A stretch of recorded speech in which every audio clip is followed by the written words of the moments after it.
Hyperion 6 was the first manned mission through slipspace. Some of the brightest minds had been compiled into one giant floating tin can for the experience.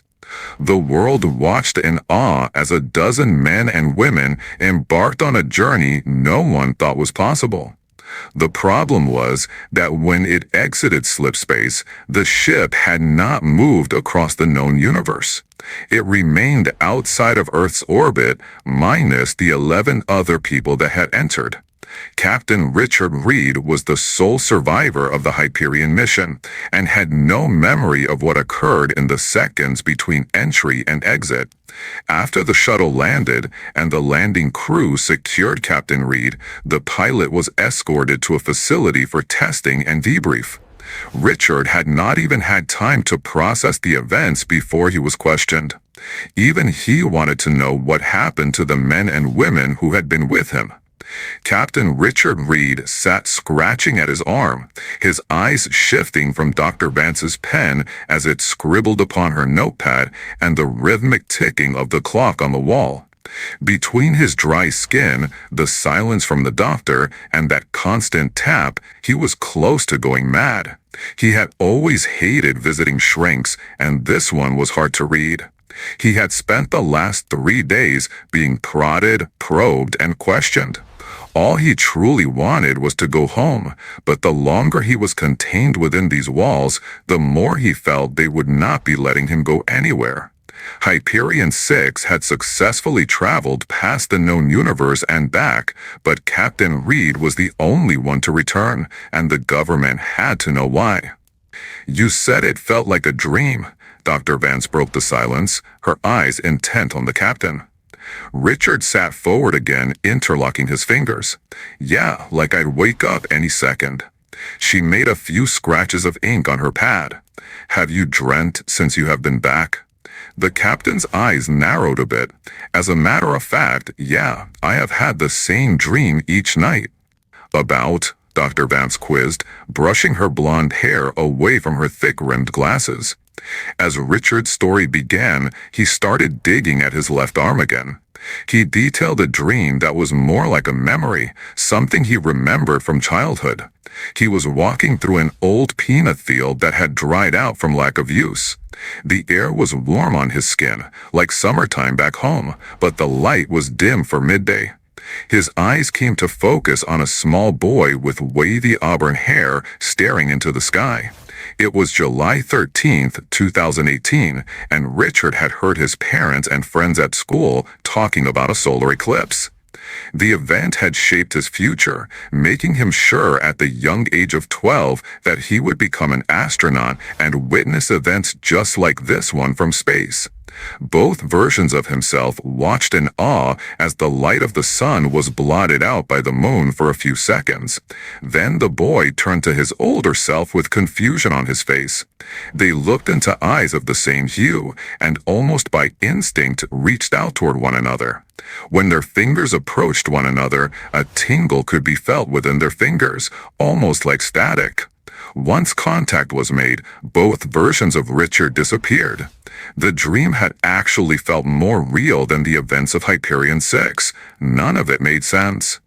By the time Richard had finished his story, blood clotted under his fingernails and seeped from the skin on his arm. When Dr. Vance noticed it, she grabbed a tissue from the small box at her side and handed it to the captain. She closed her notebook and exited the room, suggesting she had a first aid kit in her supply closet.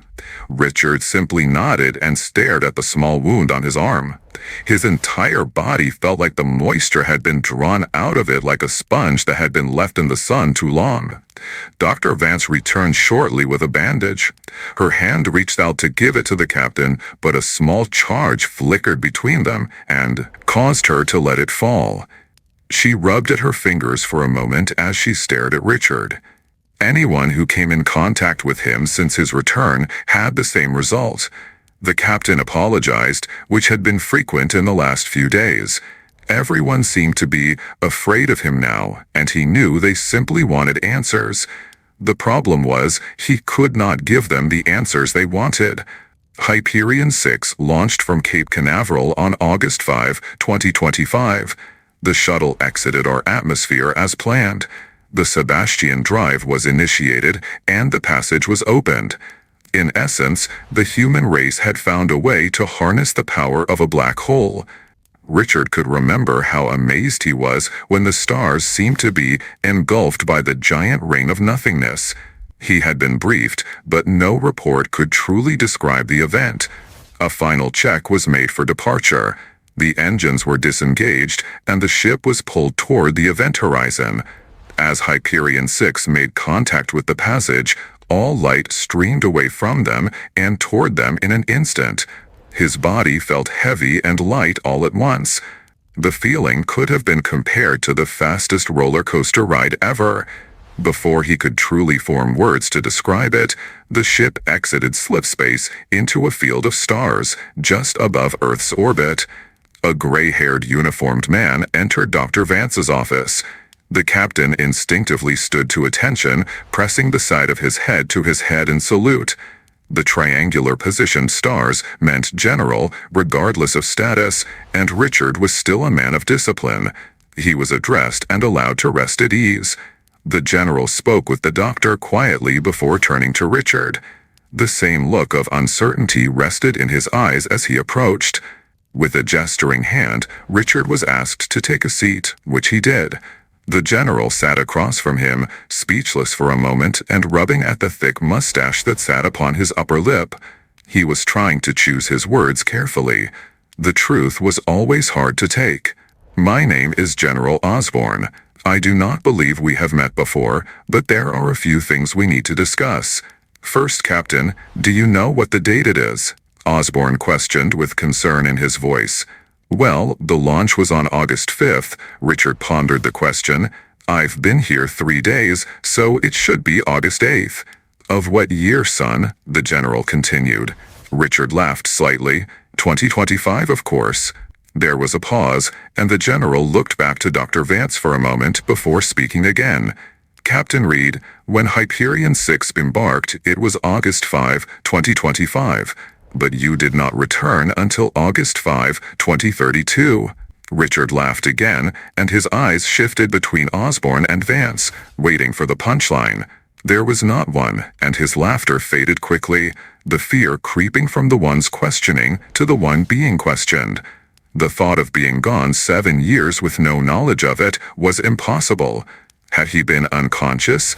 Was there more to the mission logs that he had not heard? All recordings showed that Hyperion 6 had been on a mission for less than a few seconds. The ship did not even have enough fuel for a 7-year journey. This had to be a joke, and the fact that no one else had laughed set up panic in the young captain. His chest grew tight, and he had trouble breathing. Richard leapt up from his seat, forcing it over, and rushed over to the window. Dr. Vance approached and tried to calm the man, but he simply shoved her away. The captain's hand grasped hold of the drawn string that held the blinds in place, and before anyone could stop him, he opened them. If Richard had trouble breathing before, the sight before him made it impossible. The building he now stood in was in the middle of a wasteland that had once been an active government facility in Florida. Now it looked more like the deserts of Arizona. But his words were garbled nonsense compared to what filtered through Richard's brain. The magnitude of the events that had occurred was almost more than he could manage. The world he had come to know had changed, and 7 years had been lost along with the rest of his crew. When the two of them came to a stop at the doorway, the general pointed to the addition to Richard's room. It was a thin laptop upon a small personal desk. An internet panel had been opened with a video clip waiting to be played. The thumbnail on the video depicted the Hyperion 6, and the captain immediately knew what that meant. Richard thanked Osborne before entering his room and closing the door. His hands shook as he took a seat at the desk. His fingers scratched at his arms again as he contemplated clicking play. There were so many questions that needed to be answered, but did he truly want to know? The video began with a countdown and a timestamp. The shuttle launched and ascended into the sky. Within minutes, shuttle was in orbit. A flash of blue splashed across the sky and disappeared as the Sebastian drive kicked on. The dark passage opened the heavens. You could hear the gasps from the people watching from the facility. Civilians had gathered outside of the gates to witness the dawn of a new age. All was as expected until the shuttle reached the event horizon. Simultaneously, the Hyperion 6 disappeared, and a bright flash of greenish-yellow light appeared in its place. The light stretched from the stars to Earth in seconds and set the ground beneath it on fire. Sounds of excitement and awe were replaced with fear and pain. The crowd was burnt beyond recognition in a flash, and moments later were ash. The light intensified until everything in its path was ablaze. Nothing survived. There was a cutscene with a time and date stamp for the day Richard returned.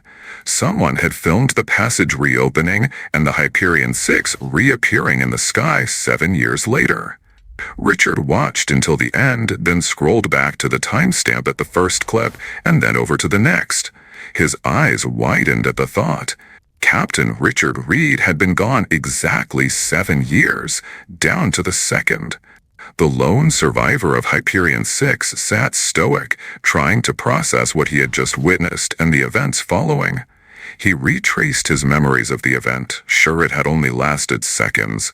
That was when he noticed the tab marked Next. The click was audible as the video changed to a blank screen with a play symbol in the middle. Another click started an audio sample that he quickly recognized from the pre-launch sequence of his mission. His voice checked off the safety list. Richard listened intently, having not heard this before now. The recording was just as he remembered up until contact with the passage, then it went silent for a few seconds. Unknowingly, Richard had been digging at his arm fiercely while easing toward the screen. Then an ear-splitting conglomerate of screams erupted from the speakers, causing him to jolt backward and fall from his chair. His eyes were wide and intent on the computer as he listened to the sound of his crew cry out in pain. Then, just as abruptly as it started, it fell silent again and the sound clip ended. The time read only a few seconds, just as he remembered. One question repeated in his mind. How could 7 years have passed? By the time Richard realized the nervous scratching, he had already torn through his skin, and blood had pooled on the white tile below him. He frantically searched for a way to cover his wound, finding only the spare clothing that had been left for him to change into. He used the white t-shirt to press against his forearm, and it quickly dyed a dark crimson hue. He cursed his misfortune and pulled the damp cloth away, and again he was left in shock. Beneath his stark white skin was blackness. Richard wiped at his arm repeatedly. Even after all he had been through, he still could not believe it. Under the shell of his epidermis was a layer of some hard material. It was dark, but shimmered in the fluorescent light of the room, with streaks of blue, green, yellow, and pink flickering across. He had never seen something like it, and as his nails drug further up his arm, more skin flaked away in warm, wet clumps to reveal obsidian. The questions continued, and Richard had a few of his own. He sat in front of various groups of scientists and doctors. Every expert had their own theory as to what had occurred during the 7-year disappearance of the Hyperion 6. None of the preliminary flights indicated any complications with the journey or return trip. Each unmanned vessel returned within moments of departure. Each of the scientists came to the same conclusion. There had to be a variable they had not included in their formula. Each of them rambled in jargon that made little sense to Richard. That was until they began suggesting that the variable must have something to do with Captain Reed. They had his attention. He sat picking at his bandage as they stared, concerned about revealing his secret. He did not want to become a lab rat the rest of his life, but sharing that secret might be the only way to discover what occurred on August 5, 2025. So he began removing the bandage, and as it pulled away from his arm, more skin peeled back. Once he was finished, the foreign material stretched from his wrist to his elbow. The entire room gasped at the sight, and chairs shuffled as they all scrambled for a closer look. The streaks of color are what drew the most attention. It was almost as if the material was alive with light. One of the men suggested that it looked just like Osirium. The word rang in Richard's head. He had heard that somewhere before. The door behind the group suddenly swung open with force, and men in hazmat suits took hold of the captain's arms and escorted him to an isolation chamber. The door slammed shut, a locking mechanism echoing just behind it. Richard sat in that small room for what felt like hours. It was cold and quiet, the only sound being the air that filtered in from a single vent 8 feet above his head. The silence was suddenly interrupted by a metallic click, and the wall adjacent to him began to shift. The white paneling lowered into the floor to reveal a large window pane. On the other side stood General Osborne, Dr. Vance, 2 more scientists from the interrogation, and 2 armed guards.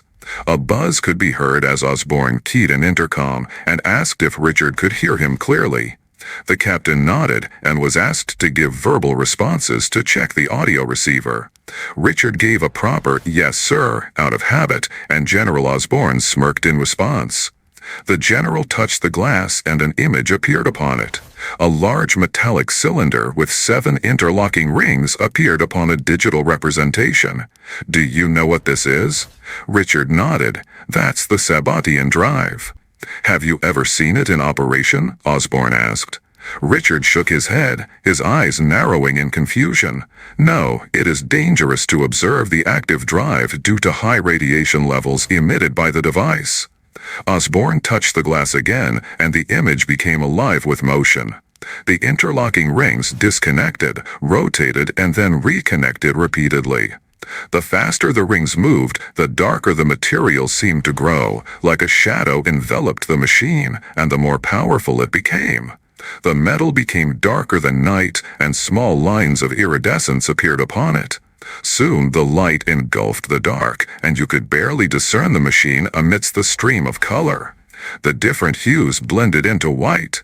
The general touched the glass to stop the cinematic. Richard knew what all of them were thinking. The material beneath his skin bore a striking resemblance to the Osirium that was used to create the Sabbatian drive when it was active. The only difference, the device depicted required vast amounts of energy to use, and this material was reacting to Richard's body. It surged with energy, and the captain could feel it vibrate within him. Richard could feel the panic rising with his heartbeat. He stared at the blackness under his skin and began running his hands across his arms. Again, his skin fell off in layers, and despite the commotion from the other side of the glass, he continued to pull hunks of his flesh away until there was little left of it. He picked at the white that remained on his neck and felt it rise up away from his body. The group on the other side of the wall watched in horror as the face of a man was removed piece by piece to reveal something alien in nature underneath. Fingernails and toenails fell away, along with hair fibers. All that remained of what was once Richard Reed was the pale blue and white of his eyes. The rest was obsidian with a rainbow of color dancing upon it. Richard shook like a leaf in the wind as the truth sunk in. His body had become Osirium, the material humans had used to harness the power of space and time. "What the hell happened to me?" Richard yelled as he looked back to the group of gawkers. The captain's eyes fell upon another image upon the glass. A black figure in the shape of a man lay strapped to a table in a room much like the one he stood in now. The eyes were closed, and the openings where a nose or mouth should have been were now gone. At the top right of the photograph was a file name, Osiris. General Osborne looked to the group, then back to Richard. None of them understood how this was possible. They all began chiming in theories for what could have occurred, and this only served to anger Richard further. Someone or something had screwed up, and it had ruined his life, and who knows how many others. Richard rushed the glass, yelling at the group to tell him what was going on.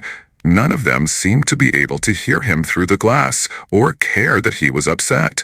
Then one of the scientists began rambling about the possibility of time manipulation and how Einstein believed that in order to travel faster than light, one would possibly travel backward in time. Everyone stopped talking immediately after that, and Osborne pressed the glass once more. The wall closed between the group and Richard.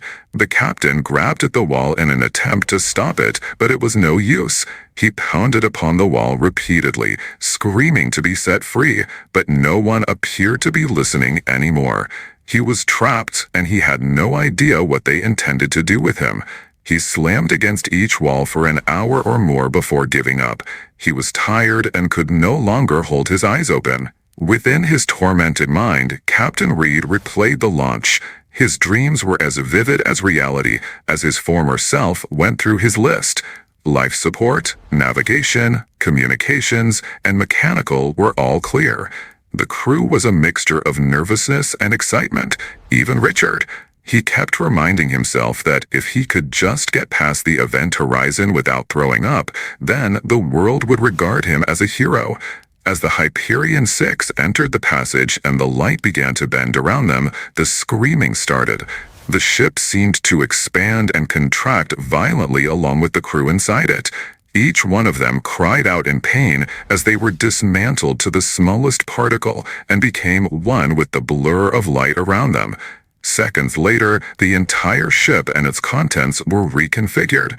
That which was once his crew was assimilated piece by piece within his own body, while being bombarded by subatomic particles.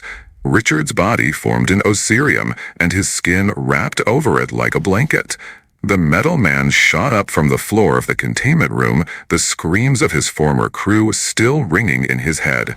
The streams of colored light whipped violently across his darkened form, as if energized by his anxiety.